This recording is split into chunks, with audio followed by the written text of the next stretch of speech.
Picture ಪಯಣದ ಇಂದಿನ ಸಂಚಿಕೆಗೆ ಎಲ್ರಿಗೂ ಸ್ವಾಗತ. ಇಂದಿನ ಸಂಚಿಕೆ ದೇಶೀಯ ಸಿನಿಮಾಗಳನ್ನು ಕುರಿತು ಮಾತಾಡಲಿಕ್ಕೆ ಮೀಸಲಾಗಿರುವ ಸಂಚಿಕೆ. ಈ ಸಂಚಿಕೆಯಲ್ಲಿ ನಾನು 2022ರಲ್ಲಿ ಬಿಡುಗಡೆಗೊಂಡಿರುವಂತಹ 2 ಮಲಯಾಳಂ ಸಿನಿಮಾಗಳು ಹಾಗೂ 1 ತಮಿಳು ಸಿನಿಮಾದ ಕುರಿತು ನನ್ನ ಅಭಿಪ್ರಾಯ ರೂಪದ ವಿಮರ್ಶೆಯನ್ನು ನಿಮ್ಮ ಜೊತೆ ಹಂಚಿಕೊಳ್ಳಿಕ್ಕೆ ಇಷ್ಟಪಡ್ತೇನೆ. ನಾನು ವಿಮರ್ಶೆ ಮಾಡಲಿಕ್ಕೆ ಇಷ್ಟಪಡುವ ಮೊದಲನೇ ಸಿನಿಮಾ ಪಾ ರಂಜಿತ್ ನಿರ್ದೇಶನ ಮಾಡಿದ ದಮ್ಮಂ ಎಂಬ ಕಿರುಚಿತ್ರ. ಈ ಕಿರುಚಿತ್ರವು ವಿಕ್ಟಿಮ್ ಹೂ ಈಸ್ ನೆಕ್ಸ್ಟ್ ಅನ್ನುವಂತಹ ಒಂದು ಸಿನಿಮಾ ಸಂಕಲನದ ಭಾಗವಾದ ಒಂದು ಕಿರುಚಿತ್ರವಾಗಿದೆ. ಎರಡನೆಯ ಸಿನಿಮಾ ನಿತಿನ್ ಲೂಕೋಸ್ ನಿರ್ದೇಶನ ಮಾಡಿದ ಮಲಯಾಳಂ ಸಿನಿಮಾ ಪಕ. ಮೂರನೆಯ ಸಿನಿಮಾ VS ಇಂದು ಅವರು ನಿರ್ದೇಶನ ಮಾಡಿರುವ ಮಲಯಾಳಂ ಸಿನಿಮಾ 1901A. ಈ 3 ಸಿನಿಮಾಗಳನ್ನು ಒಟ್ಟಿಗೆ ತೆಗೆದುಕೊಳ್ಳಲಿಕ್ಕೆ ನನಗಿರುವ ಒಂದು ಕಾರಣ ಅಂದರೆ ಈ ಸಿನಿಮಾಗಳ ವಸ್ತು. ಈ 3 ಸಿನಿಮಾಗಳ ವಸ್ತುವು ನಮ್ಮ ಸಮಾಜದಲ್ಲಿ ಇಂದು ನಡೆಯುತ್ತಿರುವ ವಿದ್ಯಮಾನಗಳಿಗೆ ಪ್ರತಿಕ್ರಿಯೆಯಾಗಿ ಮಾಡಿರುವಂಥ ಸಿನಿಮಾಗಳಾಗಿವೆ. ಅಂದರೆ ನಮ್ಮ ಸಮಾಜದಲ್ಲಿ ನಡೀತಿರೋ ಹಿಂಸೆಯ ಕುರಿತು ತಮ್ಮ ವ್ಯಾಖ್ಯಾನ ಅಥವಾ ಪರಾಮರ್ಶೆಯಾಗಿವೆ. ಅಂದರೆ ನಾವು ಸಾಧಾರಣವಾಗಿ ಏನು ಸಾಮಾಜಿಕ ಕಾಳಜಿಯನ್ನು ಉಳ್ಳ ಸಿನಿಮಾಗಳು ಅಂತ ನಾವೇನು ಕರಿತೇವೆ, ಆ ರೀತಿಯ ಮತ್ತು ಹಿಂಸೆಯನ್ನು ವಿರೋಧಿಸುವ ಅಥವಾ ಹಿಂಸೆ ಕೂಡದು ಎಂಬ ಸಾಮಾಜಿಕ ಆಶಯವನ್ನು ಸಿನಿಮಾಗಳಾಗಿವೆ. ಈ 3 ಸಿನಿಮಾಗಳಲ್ಲಿ ಹಿಂಸೆಯ ಕುರಿತ ಈ ಸಾಮಾಜಿಕ ಆಶಯ ಸಾಮಾನ್ಯವಾಗಿದ್ದರೂ ಕೂಡ ಈ 3 ಸಿನಿಮಾಗಳು ಒಂದೇ ಮಟ್ಟದ ಸಿನಿಮಾಗಳ ಅನ್ನೋದನ್ನು ಚರ್ಚಿಸಲಿಕ್ಕಾಗಿ ನಾನು ಇವತ್ತಿನ ಸಂಚಿಕೆಯಲ್ಲಿ ನನ್ನ ಮಾತುಗಳನ್ನು ನಿಮ್ಮ ಮುಂದೆ ಇಡಲಿಕ್ಕೆ ಇಷ್ಟಪಡ್ತೀನಿ. ಯಾವುದೇ ಸಾಮಾಜಿಕ ಕಾಳಜಿ ಅಥವಾ ಆಶಯವನ್ನುಳ್ಳ ಒಂದು ಕಲಾಕೃತಿಯನ್ನು ವಿಮರ್ಶೆ ಮಾಡುವಾಗ ನಮಗೆ ಮೊದಲಾಗಿ ಎದುರಾಗುವ ಸಮಸ್ಯೆ ಅಂದರೆ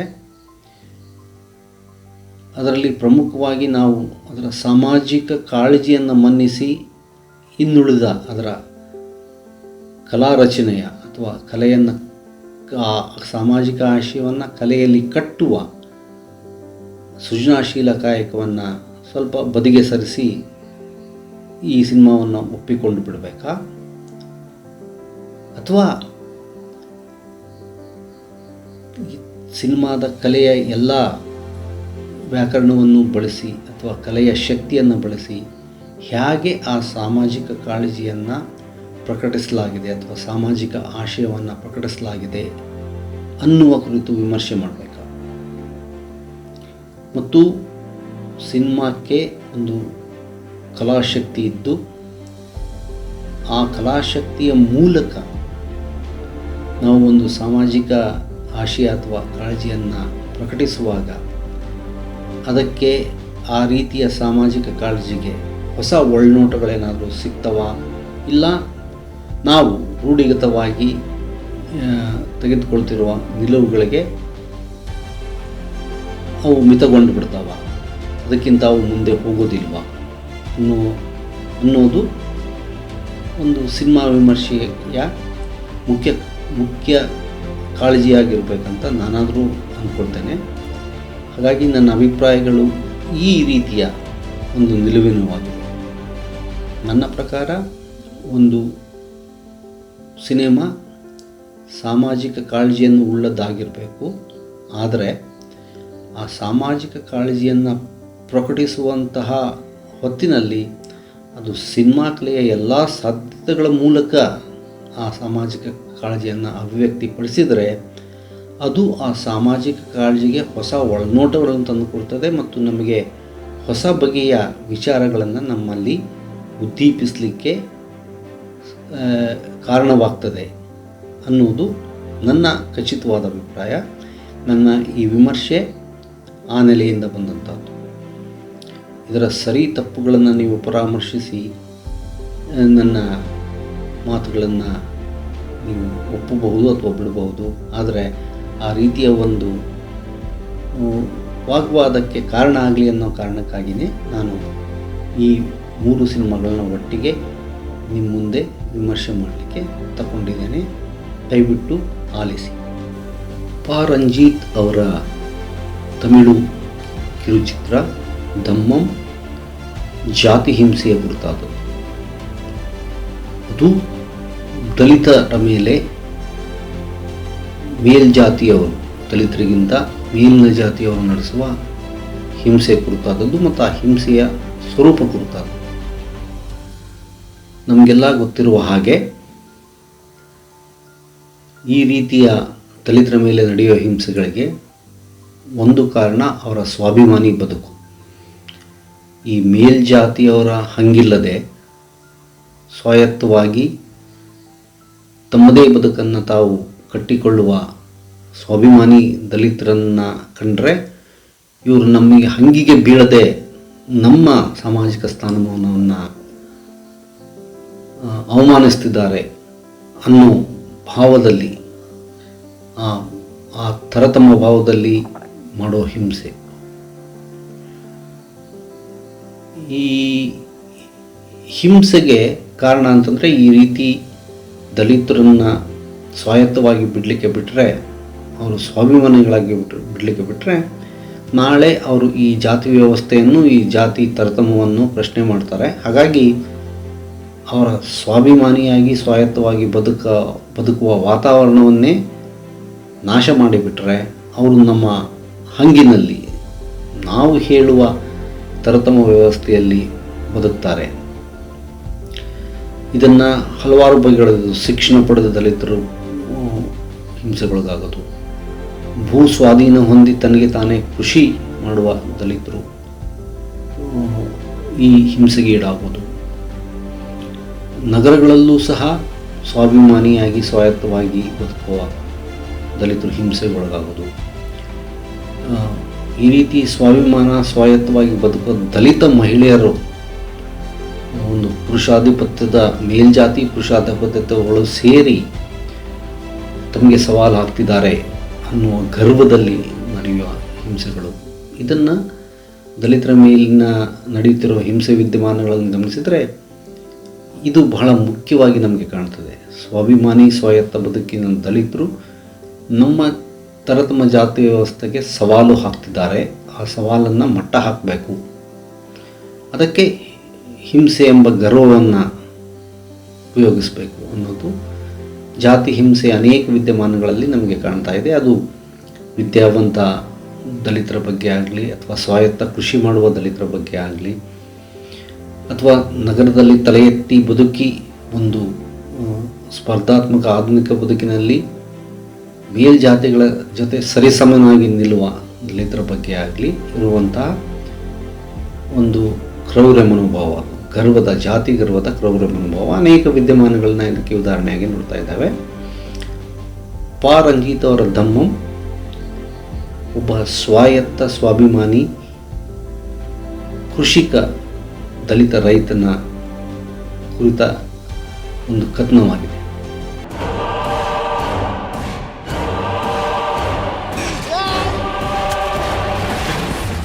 Stop this nonsense. ಇದು 30 ನಿಮಿಷಗಳ ಒಂದು ಕಿರುಚಿತ್ರ.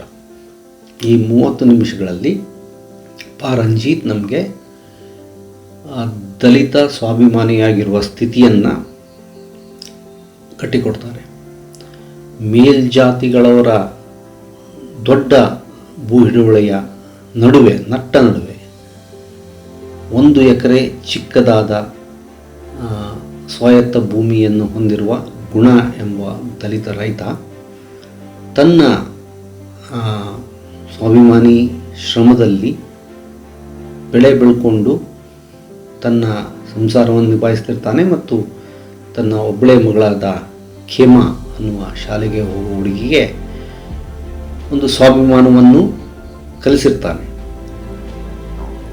ಈ ಸ್ವಾಭಿಮಾನವನ್ನು ಕಲಿಸುವಾಗ ಅವನಿಗಿರೋ ಒಂದೇ ಒಂದು ಸಂಕಲ್ಪ ಅಂತಂದರೆ, ಯಾವ ಕಾರಣಕ್ಕೂ ತನ್ನ ಸುತ್ತಮುತ್ತ ಇರುವ ಏನು ಮೇಲ್ಜಾತಿಯ ಭೂಮಾಲೀಕರಿದ್ದಾರೆ ಅವರ ಜೊತೆ ಅನಾವಶ್ಯಕವಾಗಿ ಜಗಳಕ್ಕಿಳಿದು ತನ್ನ ಸ್ವಾಭಿಮಾನವನ್ನು ಆ ರೀತಿ ತೋರಿಸ್ಕೊಡ್ದು ತಾನು ತನ್ನ ಪಾಡಿಗೆ ತಾನು ತನ್ನ ಭೂಮಿಯಿಂದ ಉತ್ಪನ್ನ ಮಾಡಿಕೊಂಡು ತನ್ನ ಸಂಸಾರವನ್ನು ಸಲುಹಿಕೊಂಡು ತನ್ನ ಮಗಳು ಖೇಮಾಳಿಗೆ ಒಂದು ವಿದ್ಯಾಭ್ಯಾಸವನ್ನು ಕೊಡಿಸಿ ಆಕೆ ಹೊಸ ಸ್ವಾಭಿಮಾನಿ ಬದುಕಿನತ್ತ ಹೆಜ್ಜೆ ಹಾಕುವ ಹಾಗೆ ಅವಳನ್ನು ಸಬಲಗೊಳಿಸಬೇಕು ಅನ್ನೋದಷ್ಟೇ ಅವನ ಆಶಯವಾಗಿರುತ್ತೆ. ಹಾಗಾಗಿ ಅವನು ಸುತ್ತಮುತ್ತ ಮೇಲ್ಜಾತಿಯ ರೈತರ ಜೊತೆ ಸೌಹಾರ್ದವಾಗಿ ಕೆಲವೊಂದು ಹೀವರಿಕೆಯ ಮಾತುಗಳನ್ನು, ಹೀಯಾಳಿಸುವ ಮಾತುಗಳನ್ನು ಹೊಟ್ಟೆಗೆ ಹಾಕ್ಕೊಂಡು ಇರುವ ಅಂಥ ಒಬ್ಬ ಮನುಷ್ಯನಾಗಿರ್ತಾನೆ. ಆದರೆ ಅವನ ಮಗಳು ಏನು ಖೇಮಾ ಅನ್ನವಳಿದ್ದಾಳೆ, ಅವಳು ಹೊಸ ತಲೆಮಾರಿನ ದಲಿತ ಹುಡುಗಿ. ಅವಳಿಗೆ ತಂದೆ ಕಲಿಸಿದ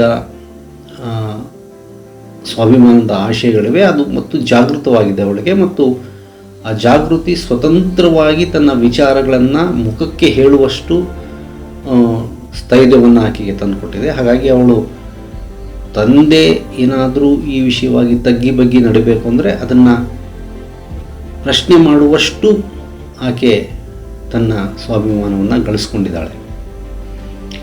ಇಂತಹ ಸಮಯದಲ್ಲಿ ಮತ್ತು ಆ ತಂದೆಗೂ ಮಗಳಿಗೂ ಪ್ರೇರಕವಾಗಿರೋದು ಬುದ್ಧನ ಆದರ್ಶಗಳು. ತಂದೆ ಸಂಯಮ, ಸ್ವಾಭಿಮಾನ ಮತ್ತು ಕರುಣೆ,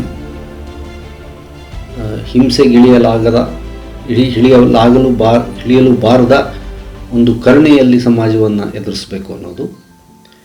ಮಗಳಿಗೂ ಬುದ್ಧನ ಕಲಿಸಿಕೊಟ್ಟ ಸ್ವಾತಂತ್ರ್ಯ, ವಿಚಾರ ಸ್ವಾತಂತ್ರ್ಯ ಮತ್ತು ಆ ವಿಚಾರ ಸ್ವಾತಂತ್ರ್ಯದ ಮೂಲಕ ಸ್ವಾಭಿಮಾನಿ ಸ್ವತಂತ್ರ ಬದುಕನ್ನು ನಡೆಸುವ ಒಂದು ಕನಸು ಮಗಳಲ್ಲಿರ್ತದೆ. ಈ ಥರದ ಸನ್ನಿವೇಶದಲ್ಲಿ ಒಂದು ಸಣ್ಣ ವಿಚಾರಕ್ಕೆ, ಆ ಬದುವಿನ ಮೇಲೆ ಒಂದು ಗದ್ದೆಯ ಬದುವಿನ ಆಚೆಗೆ ಒಬ್ಬ ಮೇಲ್ಜಾತಿಯವರ ಒಂದು ಗದ್ದೆ ಇರ್ತದೆ.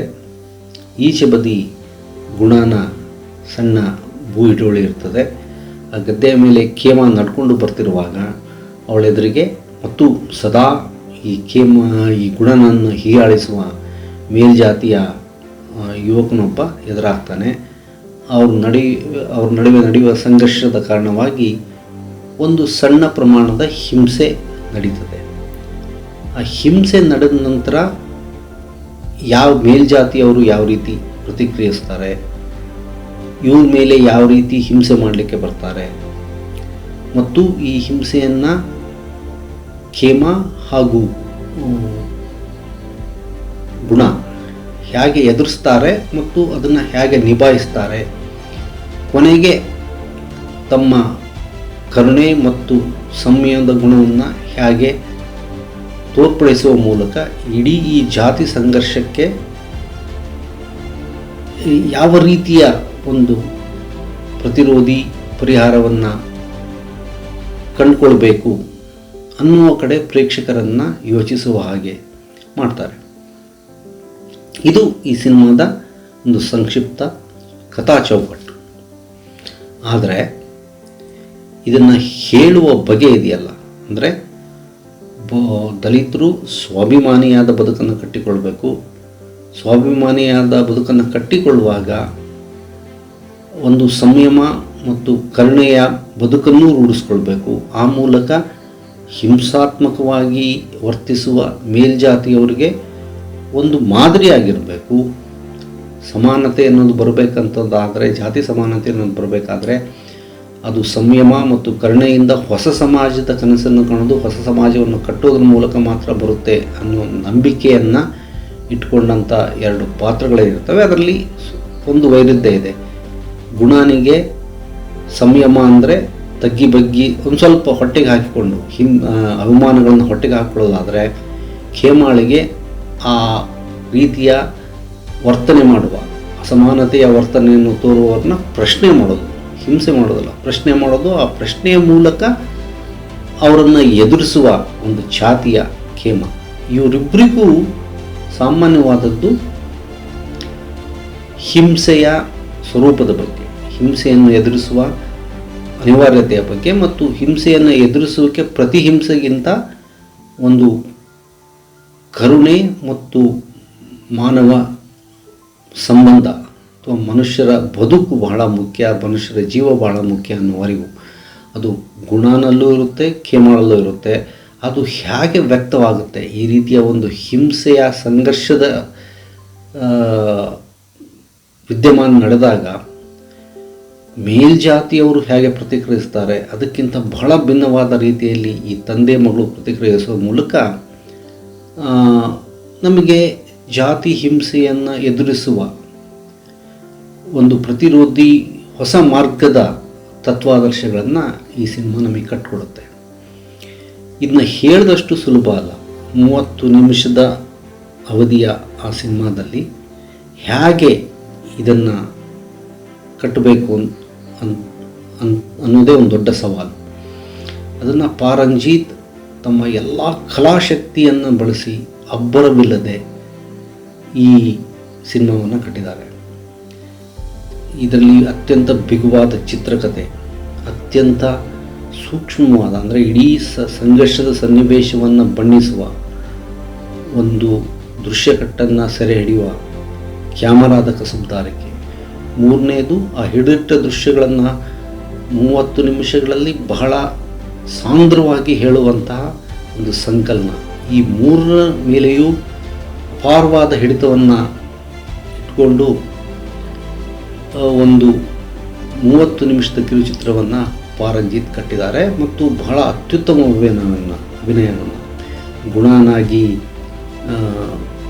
ನಟ ಗುರು ಸೋಮಸುಂದರಂ ಮತ್ತು ಖೇಮಾಳಾಗಿ ಅಪೂರ್ವ ಬಂದಿನಿ ಅನ್ನೋ ಹುಡುಗಿ ಬಹಳ ಸಕ್ಷಮವಾದ ಅಭಿನಯದ ಮೂಲಕ ಈ ಸಿನಿಮಾವನ್ನು ಕಟ್ಟಲಾಗಿದೆ. ಹಾಗಾಗಿ ಈ ಸಿನಿಮಾ ಜಾತಿ ಸಂಘರ್ಷವನ್ನು ಎದುರಿಸಬೇಕಾದ ಬಗೆಯನ್ನು ಸಿನಿಮಾ ಕಲೆಯ ಮೂಲಕವೇ ಹೇಳುವ ಮೂಲಕ ಇಡೀ ನಮ್ಮ ಸಾಮಾಜಿಕ ಸಂಘರ್ಷ ಮತ್ತು ಅದಕ್ಕೆ ತೋರಬೇಕಾದ ಪ್ರತಿರೋಧ ಹೇಗಿರಬೇಕು ಅನ್ನೋದ್ರ ಬಗ್ಗೆ ಬಹಳ ದಾರ್ಶನಿಕವಾದ ರೀತಿಯಲ್ಲಿ ಪ್ರೇಕ್ಷಕರಲ್ಲಿ ವಿಚಾರಗಳನ್ನು ಹುಟ್ಟುಹಾಕ್ತದೆ. ಆ ಕಾರಣಕ್ಕಾಗಿ ಸಿನಿಮಾ ನಾವು ಇತ್ತೀಚೆಗೆ ನೋಡಿದ ಸಾಮಾಜಿಕ ಕಾಳಜಿಯ ಸಿನಿಮಾಗಳಲ್ಲಿ ಬಹಳ ಅತ್ಯುತ್ತಮವಾದ ಮಾದರಿ ಸಿನಿಮಾ ಅಂತ ನಾನು ಭಾವಿಸ್ತೇನೆ. ಯಾಕೆಂದರೆ ಈ ತತ್ವ ವಿಚಾರ ಅನ್ನೋದೇನಿದೆ, ಈ ಸಾಮಾಜಿಕ ಜಾತಿ ಸಂಘರ್ಷದ ಸಾಮಾಜಿಕ ಹಿಂಸೆಗೆ ಹೇಗೆ ಪ್ರತಿರೋಧಿಸಬೇಕು ಅನ್ನುವ ಒಂದು ತತ್ವ ವಿಚಾರ ಏನಿದೆ, ಅದನ್ನು ಸಿನಿಮಾ ಕಟ್ತಾನೇ ನಮಗೆ ಮನೆಗಾಣಿಸುವ, ಸಿನಿಮಾದ ಕಲೆಯ ಎಲ್ಲ ಶಕ್ತಿಯನ್ನು ಉಪಯೋಗಿಸ್ತಲೇ ನಮಗೆ ದಾಟಿಸುವ ಕಾರಣಕ್ಕಾಗಿ ಈ ಸಿನಿಮಾ ಬರೀ ವಿಚಾರವನ್ನು ಗಟ್ಟಿದನಿಯಲ್ಲಿ ಹೇಳೋದಿಲ್ಲ, ಸಿನಿಮಾ ಕಲೆಯ ಮೂಲಕ ಹೇಳುತ್ತೆ. ಆ ತತ್ವಾದರ್ಶಗಳನ್ನು ನಮ್ಮಲ್ಲಿ ಉದ್ದೀಪಿಸುವ ಹಾಗೆ, ಆ ತತ್ವಾದರ್ಶಗಳ ಬಗ್ಗೆ ನಾವು ವಿಚಾರ ಮಾಡುವ ಹಾಗೆ, ನಮ್ಮನ್ನು ಪ್ರೇರೇಪಿಸುವ ಹಾಗೆ ಈ ಸಿನಿಮಾದ ಕಲಾತ್ಮಕ ಗುಣಗಳನ್ನೇ ಇಟ್ಕೊಂಡು ಪಾರಂಜೀತ್ ಕಟ್ಟಿದ್ದಾರೆ. ಹಾಗಾಗಿ ಇದೊಂದು ಬಹಳ ಘನವಾದ ಸಿನಿಮಾವಾಗಿ ನಮ್ಮೆದುರು ಇದೆ. ಇದು ಸಾಮಾಜಿಕ ಕಾಳಜಿಯುಳ್ಳ ಒಬ್ಬ ಸಿನಿಮಾ ಕಲಾವಿದ ಮಾಡಬಹುದಾದ ಅತ್ಯುತ್ತಮ ಕಲಾಕೃತಿ ಅಂತ ನಾನಾದರೂ ಭಾವಿಸಿ ನಿಮ್ಮ ಮುಂದೆ ಈ ವಿಚಾರವನ್ನು ಇಡ್ತಾ ಇದ್ದೇನೆ.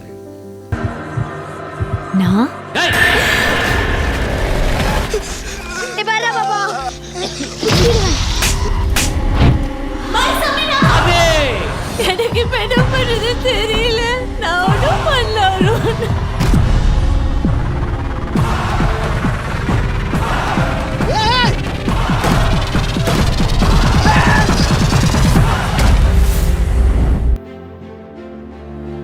ಇನ್ನು ಎರಡನೇ ಸಿನಿಮಾ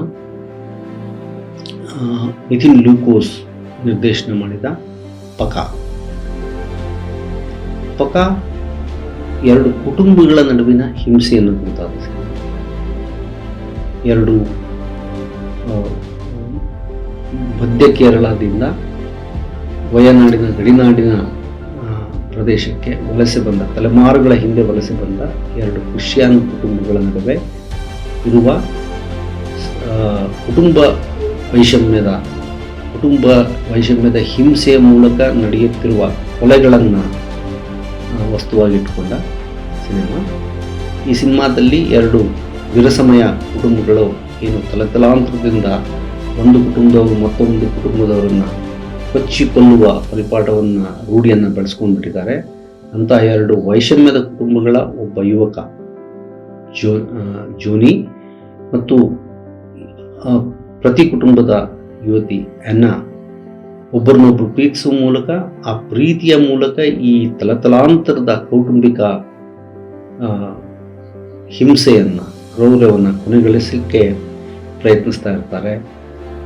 ಆ ಪ್ರಯತ್ನ ಎಷ್ಟು ಕಷ್ಟದ್ದು ಮತ್ತು ಈ ಹಿಂಸೆಯ ಸರಣಿ ಏನಿದೆ, ಎರಡು ಕುಟುಂಬಗಳ ನಡುವೆ ನಡೆಯುತ್ತಿರುವ ಹಿಂಸೆಯ ಸರಣಿ, ಅದನ್ನು ಎದುರಿಸಲಿಕ್ಕೆ ಈ ಪರಸ್ಪರ ಕರುಣೆ, ಒಬ್ಬರ ಬಗ್ಗೆ ಒಬ್ಬರ ಪ್ರೀತಿ ಕರುಣೆ ಇಟ್ಕೊಂಡ್ರಷ್ಟೇ ಅದು ಕೊನೆಗೊಂಡ್ಬಿಡ್ತದ. ಹಿಂಸೆ ಕೊನೆಗೊಳ್ಳುವುದು ಅಷ್ಟು ಸುಲಭವ? ಹಿಂಸೆಯ ಗಾಢ ಸ್ವರೂಪ ಎಂಥದ್ದು, ಒಂದು ಸಾಮಾನ್ಯ ಊರಿನಲ್ಲಿ ಇರುವಂಥ ಹಿಂಸೆಯ ಗಾಢ ಸ್ವರೂಪ ಎಂಥದ್ದು, ಮತ್ತು ಪ್ರೀತಿ ಮತ್ತು ಕರುಣೆ ಅಥವಾ ಈ ಪ್ರೀತಿ ಮತ್ತು ಕರುಣೆಯ ಅರಿವು ಅದನ್ನು ಎದುರಿಸಲಿಕ್ಕೆ ಶಕ್ತವ? ಅಥವಾ ಆ ರೀತಿ ಪ್ರೀತಿ ಕರುಣೆ ತೋರಬೇಕು ಅನ್ನೋರು ಪಡುವ ತಳಮಳಗಳೇನು, ಕೊನೆಗೂ ಅದಕ್ಕೆ ಏನಾದರೂ ಉತ್ತರ ಇದೆಯಾ ಅನ್ನೋದನ್ನು ಹುಡುಕುವ ಸಿನಿಮಾ. ಈ ಸಿನಿಮಾದ ವಿಶೇಷ ಅಂತಂದರೆ ಈ ಕಥನ ಭಾಳ ಹಳೆಯದು. ಎರಡು ಕುಟುಂಬಗಳ ನಡುವಿನ ವೈಷಮ್ಯ ಮತ್ತು ಅದರಿಂದ ಉಂಟಾಗುವ ಹಿಂಸೆ ಕಥನ ಶೇಕ್ಸ್ಪಿಯರ್ನ ಕಾಲಕ್ಕೆ ಮಾತ್ರವಲ್ಲ, ಅದಕ್ಕಿಂತಲೂ ಹಿಂದಿನ ಕಾಲಕ್ಕೆ ಅಷ್ಟು ಹಳೆಯದಾದದ್ದು. ಅದರ ಕುರಿತು ನಾಟಕ, ಸಿನಿಮಾ, ಕಥೆ ಎಲ್ಲವೂ ಬಂದು ಹೋಗಿವೆ. ಈ ಸಿನಿಮಾ ಹೊಸ್ತೇನನ್ನು ಹೇಳುತ್ತೆ. ಈ ಸಿನಿಮಾ ಹೊಸ್ತೇನನ್ನು ಹೇಳಲ್ಲ, ಆದರೆ ಸಿನಿಮಾದ ಚಿತ್ರಕಥೆ, ಸಿನಿಮಾದ ಕ್ಯಾಮರಾ ಮತ್ತು ಸಿನಿಮಾದ ಸಂಕಲನ ಕಲಾಶಕ್ತಿಗಳನ್ನ ಬಳಸ್ಕೊಂಡು ಆ ಹಿಂಸೆಯ ಸ್ವರೂಪ ಹೇಗಿರುತ್ತೆ, ಅದು ಹೇಗೆ ಸಾಮಾನ್ಯವಾಗಿ ನಮ್ಮ ರಕ್ತಗತದಲ್ಲಿ ಬೆಳೆದು ಈ ಕರಗಿ ಹೋದಾಗೆ ಆ ಹಿಂಸೆ ಕ್ರೌರ್ಯ ಹೇಗಿರುತ್ತೆ, ಮತ್ತು ಅದನ್ನು ಬಹಳ ರಮ್ಯವಾಗಿ ಪ್ರೀತಿಯಿಂದ ಎದುರಿಸಿ ಗೆಲ್ಬೋದಾ, ಆ ರೀತಿ ಪ್ರೀತಿಯಿಂದ ಗೆಲ್ಲಬೇಕು ಅಂತಾದರೆ ಅದಕ್ಕೆ ಬೇಕಾದ ಸಂಕಲ್ಪ ಏನು, ಅದ್ರ ಎದುರಿಸುವ ಸಂಕಷ್ಟ ಏನು, ಅದನ್ನು ಪ್ರೀತಿಯಿಂದ ಎದುರಿಸ್ತೀವಿ ಅನ್ನೋ ಯುವಕ ಯುವತಿಯರೇನಿದ್ದಾರೆ ಅವರು ಒಂದು ಕಡೆಗೆ ಹಿಂಸೆ ಸರಿ ಅನ್ನುವಂಥ, ಇನ್ನೊಂದು ಕಡೆ ಹಿಂಸೆ ಕೂಡುದು ಅನ್ನುವಂಥ ತೊಳಲಾಟದಲ್ಲಿ ಹೇಗೆ ಬದುಕ್ತಾರೆ. ಹಾಗೆಯೇ ಹಿಂಸೆಯನ್ನು ಎದುರಿಸಬೇಕು ಅಂದರೆ ಹಿಂಸಿಸಬೇಕು ಮತ್ತು ಹಿಂಸೆ ಕೂಡುದು ಎನ್ನುವ ಎರಡು ವಿರುದ್ಧ ವಿಚಾರಗಳ ನಡುವೆ ತುಯ್ದಾಡ್ತಿರುವಂತಹ ಒಂದು ಸಂಘರ್ಷದ ಸ್ಥಿತಿ, ಹಿಂಸೆಯನ್ನು ತೊಡೆಯಬೇಕು ಅನ್ನುವರಲ್ಲೂ ಇರೋದನ್ನು ಸಶಕ್ತವಾಗಿ ಕಟ್ಟಿಕೊಡ್ತಾ, ಹಿಂಸೆಯನ್ನು ಎದುರಿಸುವುದು ಎಷ್ಟು ಕಠಿಣವಾದ ಕೆಲಸ ಮತ್ತು ಮನುಷ್ಯರಾಗಿ ನಾವು ಆ ಕಾಠಿಣ್ಯಕ್ಕೆ ನಮ್ಮನ್ನು ಒಳಗೊಟ್ಟುಕೊಂಡು ಯಾವ ರೀತಿ ನಮ್ಮನ್ನೇ ನಾವು ಗೋಜಲಿಗೆ ಸಿಕ್ಕಿಸಿಕೊಂಡು ನೋಯುತ್ತಾ ನಲಗುತ್ತಾ ಪ್ರೀತಿಯನ್ನು ಜೀವಂತವಾಗಿಟ್ಕೊಂಡು ಹಿಂಸೆಯನ್ನು ಎದುರಿಸಬೇಕು ಅನ್ನೋದನ್ನು ಮಾತಿನಲ್ಲಿ ಹೇಳಲಿಕ್ಕಾಗೋದಿಲ್ಲ. ಅದನ್ನು ಸಿನಿಮಾ ಕಲೆಯ ಮೂಲಕ, ಬಹಳ ಮುಖ್ಯವಾಗಿ ಚಿತ್ರಕಥೆ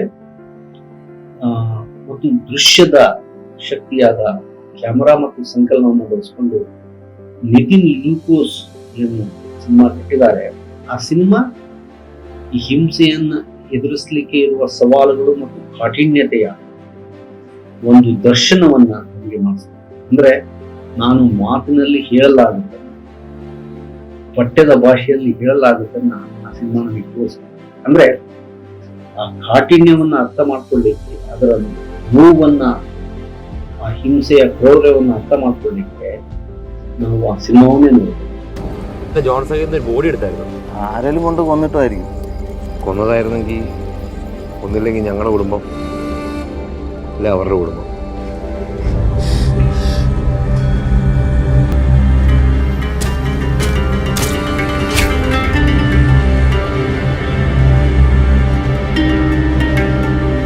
ಸಿನಿಮಾ ತನ್ನ ಭಾಷೆಯಲ್ಲಿ ಹೇಳೋದ್ರ ಮೂಲಕವೇ ನಮಗೆ ಈ ರೀತಿಯ ದರ್ಶನಪ್ರಾಯವಾದ ವಿಚಾರಗಳನ್ನು ನಮಗೆ ತಿಳಿಸ್ಬೋದು. ಹಾಗಾಗಿ ಆ ರಂಜಿತರ ದಮ್ಮಮ್ ಇದ್ದ ಹಾಗೆಯೇ ಈ ಪಕ ಹಿಂದಿನ ನ್ಯೂಕೋಸ್ಕರ ಪಕ ಏನಿದೆ ಅದು ಸಿನಿಮಾ ಕಲೆಯ ಎಲ್ಲ ಶಕ್ತಿಯನ್ನು ಬಳಸ್ಕೊಂಡು ಸಾಮಾಜಿಕ ಕಾಳಜಿಯನ್ನು ಇಟ್ಕೊಂಡು ಆ ಸಾಮಾಜಿಕ ಕಾಳಜಿಯ ಪರಿಹಾರವನ್ನು ಅಥವಾ ಸಾಮಾಜಿಕ ವೈಷಮ್ಯಕ್ಕೆ ಪರಿಹಾರವನ್ನು ಕೊಡುವಾಗ ಬಹಳ ಕಠಿಣವಾದ ಮಾರ್ಗ ಇದೆ ಇದು. ಇದನ್ನು ಮನುಷ್ಯ ಮಾತ್ರ ರೂಢಿಸಿಕೊಳ್ಳಲಿಕ್ಕೆ ಒಂದು ಬದ್ಧತೆ ಅಥವಾ ಆ ರೀತಿಯ ಹಿಂಸಾ ನಿವಾರಣೆಗೆ ಒಂದು ಬದ್ಧತೆ ಮತ್ತು ಅದು ಆ ಬದ್ಧತೆಯಲ್ಲಿ ಜೀವನ ವಿಧಾನವನ್ನು ನಾವು ಹೇಗೆ ಬಡಿದು ಕಾಯಿಸಿ ಪಡ್ಕೊಳ್ಬೇಕು. ಅದು ಸುಮ್ಮನೆ ಮಾತಿನಿಂದ ಆದರ್ಶದಿಂದ ಬರುವಂಥದ್ದಲ್ಲ, ಅದನ್ನು ಜೀವಿಸಿಯೇ ಪಡಿಬೇಕಾದಂಥದ್ದು ಹೇಗೆ ಅವಶ್ಯಕ ಮತ್ತು ಅದು ಎಷ್ಟೇ ಕಠಿಣವಾದದ್ದಾದರೂ ಯಾಕೆ ಅವಶ್ಯಕ ಅಂತ ಸಿನಿಮಾ ಭಾಷೆಯ ಮೂಲಕ ತೋರಿಸೋ ಕಾರಣಕ್ಕಾಗಿ ಈ ಪಕ ದಮ್ಮನ್ನ ಹಾಗೆ ನಮ್ಮ ವಿಮರ್ಶಾ ಮೆಚ್ಚುಗೆಗೆ ಮತ್ತು ಸಿನಿಮಾತ್ಮಕ ಕಲೆಗೆ ಒಂದು ದೊಡ್ಡ ಗೌರವವನ್ನು ತಂದುಕೊಡುವಂಥ 2 ಸಿನಿಮಾಗಳಾಗಿವೆ.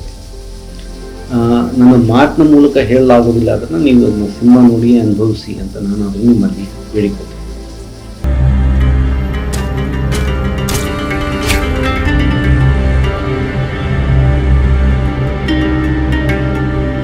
ಇನ್ನು ನಾನು ನನ್ನ ಅಭಿಪ್ರಾಯವನ್ನು ನಿಮ್ಮ ಮುಂದಿಡಲಿಕ್ಕೆ ಕಟ್ಟಿಕೊಂಡಿರೋ ಸಿನಿಮಾ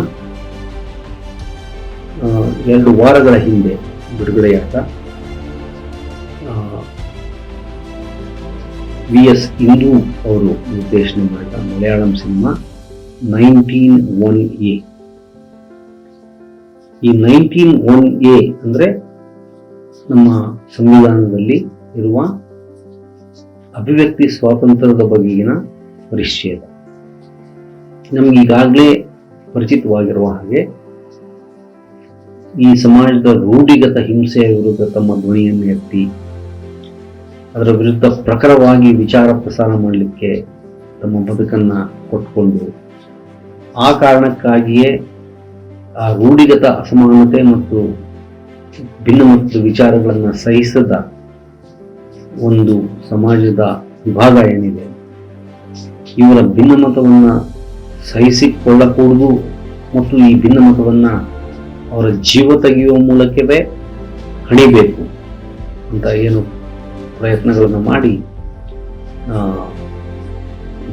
ನರೇಂದ್ರ ದಬೋಲ್ಕರ್, ಗೋವಿಂದ್ ಪನ್ಸಾರೆ, MM ಕಲಬುರ್ಗಿ, ಗೌರಿ ಲಂಕೇಶ್ ಇಂಥವ್ರನ್ನ ದೈಹಿಕವಾಗಿ ಹತ್ಯೆ ಮಾಡಿದಾರಲ್ಲ, ಆ ವಸ್ತುವನ್ನು ಉಳ್ಳಂತಹ ಸಿನಿಮಾ ಮತ್ತು ಅಭಿವ್ಯಕ್ತಿ ಸ್ವಾತಂತ್ರ್ಯ ನಮ್ಮ ಹಕ್ಕು ಮತ್ತು ಅಭಿವ್ಯಕ್ತಿ ಸ್ವಾತಂತ್ರ್ಯವನ್ನು ಎತ್ತಿ ಹಿಡಿಯುವಂತಹ ಜನರ ಮೇಲೆ ನಡೆಯುವ ಹಿಂಸೆ ಇದು ಕೂಡದು ಮತ್ತು ಇದನ್ನು ಸಾಮಾನ್ಯ ಜನರು ತಮ್ಮ ಅರಿವಿಗೆ ತಂದುಕೊಂಡು ವಿರೋಧಿಸಬೇಕು ಅನ್ನುವ ಸಾಮಾಜಿಕ ಕಾಳಜಿಯನ್ನು ವಸ್ತುವಾಗಿ ಇಟ್ಕೊಂಡಿರುವಂಥ ಸಿನಿಮಾ.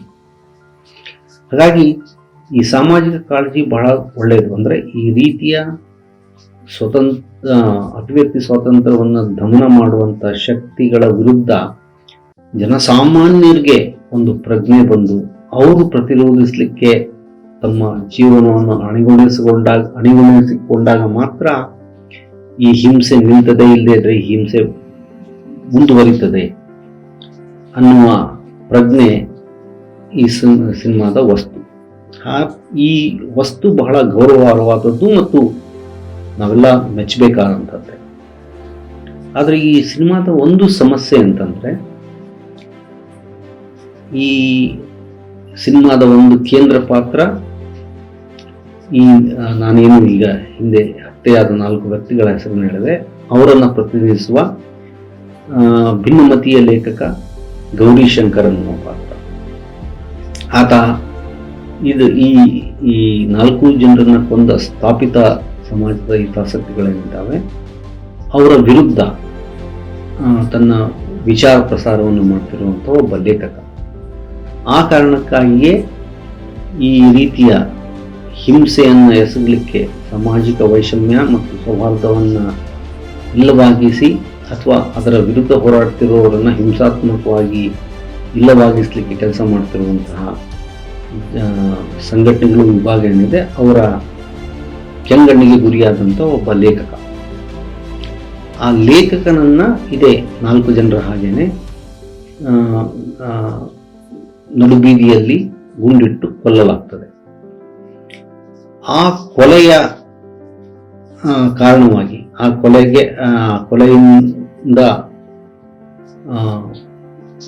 ಆತಂಕಿತಳಾದ ಒಬ್ಬ ಸಾಮಾನ್ಯ ಯುವತಿ, ಆಕೆ ಹೆಸರು ಸಿನಿಮಾದಲ್ಲಿ ಪೆಣ್ಕುಟಿ ಅಂತ ಮಾತ್ರ. ಆಕೆಗೆ ಏನು ದೊಡ್ಡ ಆಸ್ತಿ ಅಂತಸ್ತು ಅಥವಾ ಕೌಟುಂಬಿಕ ಹಿನ್ನೆಲೆ ಇರೋದಿಲ್ಲ. ಬಹಳ ಸಾಮಾನ್ಯನಾದ ತಂದೆ, ಈಗಾಗಲೇ ವಯಸ್ಸಾಗಿದೆ ಮತ್ತು ತನ್ನ ತಾಯಿಯ ಸಾವಿಗೆ ತಾನೇ ಕಾರಣ ಅನ್ನುವ ಮಾನಸಿಕ ಹಿಂಜರಿಕೆಯಲ್ಲಿ ಆತ ಒಂದು ನೀರಸವಾದ ಯಾವುದರಲ್ಲೂ ಆಸಕ್ತಿ ಇಲ್ಲದ ಜೀವನ ಮಾಡ್ತಾ ಇದ್ದಾನೆ. ಆತನಿಗೆ ತನ್ನ ಬೆಳೆದ ಮಗಳ ಬಗ್ಗೆಯೂ ಕಾಳಜಿ ಇಲ್ಲ.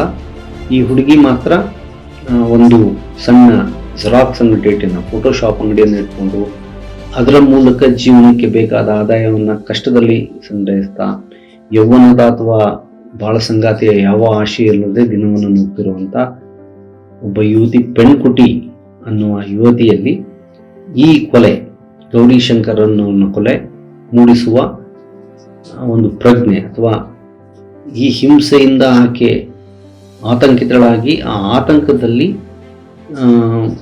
ಈ ಹಿಂಸೆಯ ವಿರುದ್ಧ ನಾನು ದೃಢವಾಗಿ ನಿಲ್ಲಬೇಕು ಮತ್ತು ಒಂದು ಹೆಜ್ಜೆ ಮುಂದೆ ಇಡಬೇಕು ಅನ್ನುವ ಸಂಕಲ್ಪವನ್ನು ತೊಡುವ ಒಂದು ಕೆಲಸ ಏನಾಗಬೇಕು, ಆ ಕೆಲಸವನ್ನು ನಿರೂಪಿಸುವುದು ಈ ಸಿನಿಮಾದ ಉದ್ದೇಶ. ಅಂದರೆ ಒಂದು ಈ ರೀತಿಯ ಒಂದು ಸಾಮಾಜಿಕ ಹತ್ಯೆ, ಅದು ಒಬ್ಬ ಸಾಮಾನ್ಯ ಯುವತಿಯಲ್ಲಿ ಮೂಡಿಸುವ ಜಾಗೃತಿ, ಅದು ಬಹಳ ಅವಶ್ಯಕ ಅನ್ನೋ ಆಶಯವನ್ನು ಈ ಸಿನಿಮಾದ ಕಥನ ಹೊಂದಿದೆ ಅಥವಾ ಈ ಸಿನಿಮಾದ ವಸ್ತು ಅದನ್ನು ಪ್ರೇಕ್ಷಕರಿಗೆ ಹೇಳಲಿಕ್ಕೆ ಇಷ್ಟಪಡ್ತದೆ. ಅದರ ಅಪಗಡ ಉಂಟು.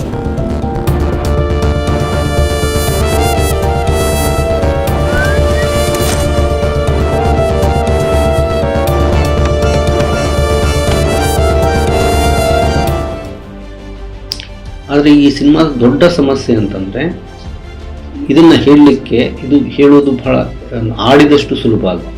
ಒಂದು ಹತ್ಯೆ ಸಾಮಾನ್ಯ ಜನರಲ್ಲಿ ಪ್ರಜ್ಞೆಯನ್ನು ಮೂಡಿಸಿ ಆ ಪ್ರಜ್ಞೆಯ ಸಂಕಲ್ಪದಲ್ಲಿ ಅವರು ಹಿಂಸೆಯನ್ನು ವಿರೋಧಿಸುವ ಸಾಮಾನ್ಯ ನಾಗರಿಕರಾಗಬೇಕು. ಹಾಗಾಗಿ ಆ ಸಾಮಾನ್ಯ ನಾಗರಿಕರು ಈ ಹಿಂಸೆಯನ್ನು ವಿರೋಧಿಸಿದಾಗಲೇ ಮಾತ್ರ ಈ ಹಿಂಸೆಯನ್ನು ಕೊನೆಗೊಳಿಸ್ಬೋದೇ ಹೊರತು ವೈಯಕ್ತಿಕ ಸಾಹಸಗಳಿಂದಲ್ಲ ಅನ್ನೋದು ಬಹಳ ಗೌರವಾರ್ಹವಾದ ನಿಲುವು. ಆದರೆ ಇದು ವ್ಯಕ್ತವಾಗಬೇಕಾದ್ದು ಸಿನಿಮಾ ಕಲೆಯ ಮೂಲಕ. ಒಂದು ಉತ್ತಮ ಚಿತ್ರಕಥೆ, ಉತ್ತಮ ಕ್ಯಾಮರಾ, ಉತ್ತಮ ಸಂಕಲನಗಳ ಮೂಲಕ. ಈ ಸಿನಿಮಾದ ದೊಡ್ಡ ಸಮಸ್ಯೆಯೇ ಅದರ ಚಿತ್ರಕಥೆ.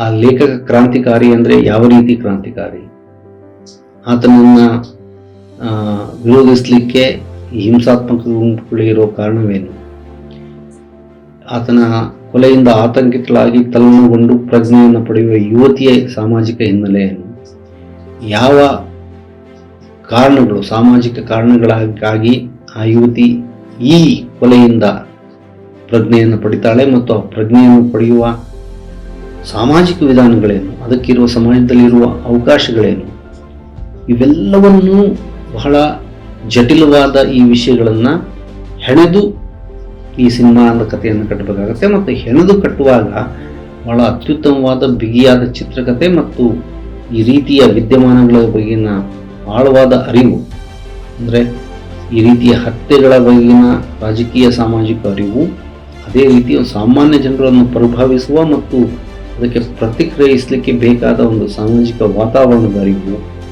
ಇವೆಲ್ಲವನ್ನು ಇಟ್ಟುಕೊಂಡು ಪಾತ್ರಗಳನ್ನು ಕಟ್ಟಿ ಒಂದು ಕಥನವನ್ನು ಬಿಗಿಯಾಗಿ ಕಟ್ಟಿ ಅದನ್ನು ದೃಶ್ಯ ರೂಪದಲ್ಲಿ ಪ್ರಸ್ತುತಪಡಿಸಿದಾಗ ಮಾತ್ರ ಅದು ಬಹಳ ಪ್ರಭಾವಶಾಲಿಯಾಗಿ ಈ ವಿಚಾರವನ್ನು ಪ್ರೇಕ್ಷಕರಿಗೆ ಕೊಡ್ತದೆ. ಈ ಸಿನಿಮಾದ ಸಮಸ್ಯೆ ಅಂದರೆ ಈ ಸಿನಿಮಾದಲ್ಲಿರುವ ಪಾತ್ರಗಳ ದುರ್ಬಲತೆ.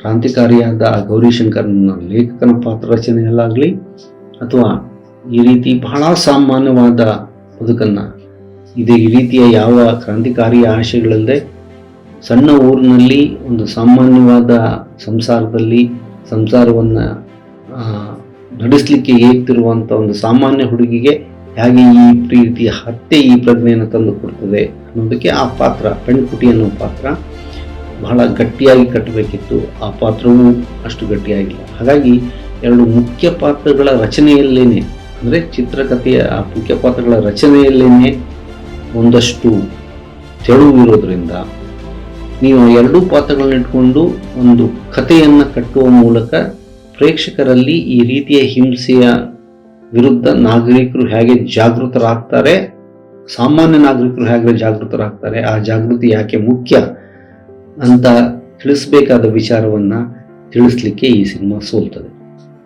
ನಾವು ಬರೀ ಆಶಯಕ್ಕಾಗಿ ಈ ಸಿನಿಮಾ ನೋಡಿದರೆ ಹೌದಪ್ಪ ಒಳ್ಳೆಯ ಆಶಯದ ಸಿನಿಮಾ, ಚೆನ್ನಾಗಿ, ಆ ಕಾರಣಕ್ಕಾಗಿ ಇದನ್ನು ಬೆಂಬಲಿಸಬೇಕು ಅನ್ಬೋದು. ಕರೆಕ್ಟ್, ಅದನ್ನು ನೋಡಬೇಕು ಮತ್ತು ಒಳ್ಳೆಯ ಆಶಯದ ಸಿನಿಮಾ ಅಂತ ಹೇಳಬೇಕು. ಆದರೆ ಅಷ್ಟು ಆಶಯ ಇದ್ದ ಮಾತ್ರಕ್ಕೆ ಸಿನಿಮಾ ಒಂದು ಉತ್ತಮ ಕಲಾಕೃತಿಯೂ ಆಗುವುದಿಲ್ಲ ಮತ್ತು ಆ ಆಶಯಕ್ಕೆ ಒಂದು ಘನತೆಯನ್ನು ತಂದುಕೊಡುವುದಿಲ್ಲ. ಈ ಸಿನಿಮಾ ತನ್ನ ದುರ್ಬಲ ಚಿತ್ರಕಥೆಯಿಂದಾಗಿ, ದುರ್ಬಲ ಪಾತ್ರ ರಚನೆಯಿಂದಾಗಿ, ತನ್ನ ಬಹಳ ಪ್ರತಿಭಾವಂತರಾದ ನಟರು, ಯಾಕಂದರೆ ಸೇತುಪತಿ ಅಂತ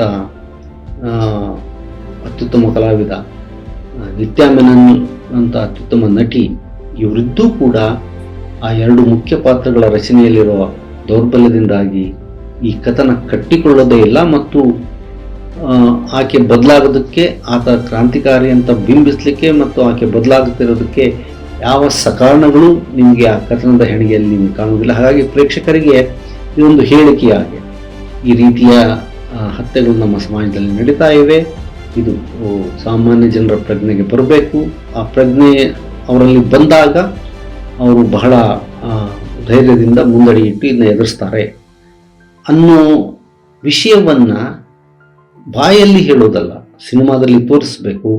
ಆದರೆ ಈ ಸಿನಿಮಾದ ತೋರಿಸ್ಲಿಕ್ಕೆ ವಿಫಲ ಆಗುತ್ತೆ. ಅದಕ್ಕೆ ನನಗೆ ಹೊಳೆಯುವ ಒಂದು ಕಾರಣ ಅಂದರೆ ಅದರ ದುರ್ಬಲ ಪಾತ್ರ ರಚನೆ ಮತ್ತು ದುರ್ಬಲ ಚಿತ್ರಕಥೆ. ಇದಕ್ಕೆ ಇರ್ಬೋದಾದ ಕಾರಣಗಳೇನು ಅನ್ನೋದನ್ನು ನಾನು ಇಲ್ಲಿ ವಿಮರ್ಶೆ ಮಾಡಲಿಕ್ಕೆ ಹೋಗೋದಿಲ್ಲ.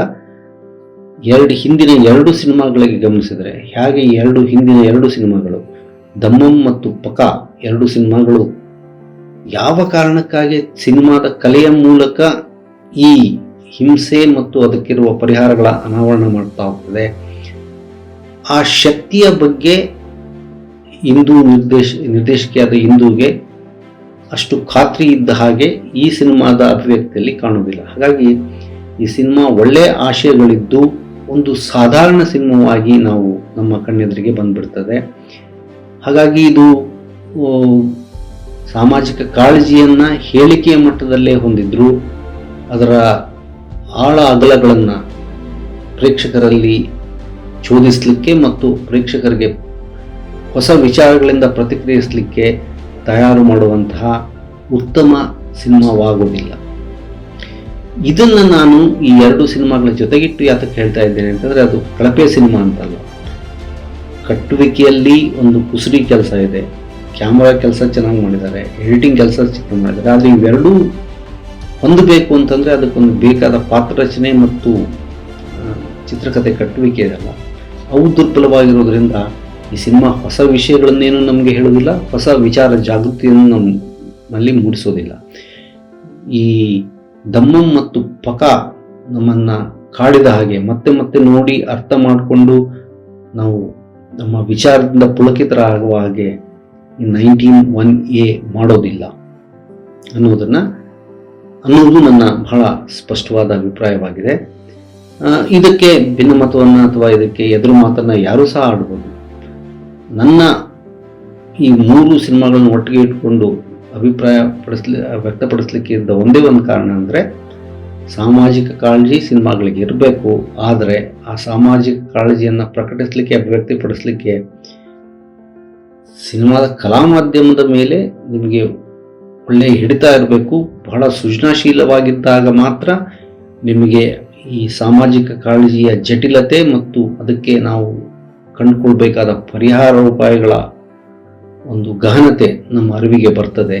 ಆ ರೀತಿ ನಮ್ಮ ಅರಿವಿಗೆ ತರಿಸುವ ಸಿನಿಮಾಗಳು ಸಾಮಾಜಿಕ ಕಾಳಜಿಯ ಘನತೆಯನ್ನು ಹೆಚ್ಚಿಸ್ತವೆ, ಕಲಾತ್ಮಕವಾಗಿ ಒಳ್ಳೆಯ ಸಿನಿಮಾಗಳು ಆಗಿರ್ತವೆ. ಹಾಗಾಗದಿದ್ದ ಪಕ್ಷದಲ್ಲಿ ಒಂದು ಕಲಾಕೃತಿ ಸಾಧಾರಣವಾಗಿ ಬಿಡ್ತದೆ ಅನ್ನೋದನ್ನು ನಾನಾದರೂ ನಂಬ್ತೇನೆ.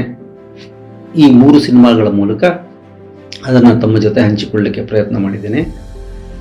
ಈ 3 ಸಿನಿಮಾಗಳು ಒಂದು ದಮ್ಮಂ ನೆಟ್ಫ್ಲಿಕ್ಸ್ನಲ್ಲಿ ಲಭ್ಯ ಇದೆ.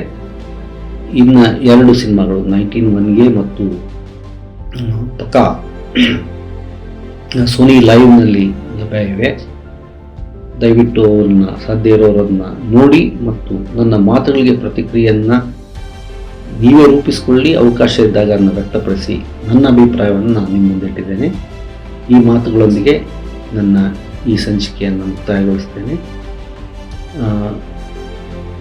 ನೋಡಿದ ಕೇಳಿದ ಎಲ್ರಿಗೂ ಧನ್ಯವಾದಗಳು. ದಯವಿಟ್ಟು ಪ್ರತಿಕ್ರಿಯಿಸಿ.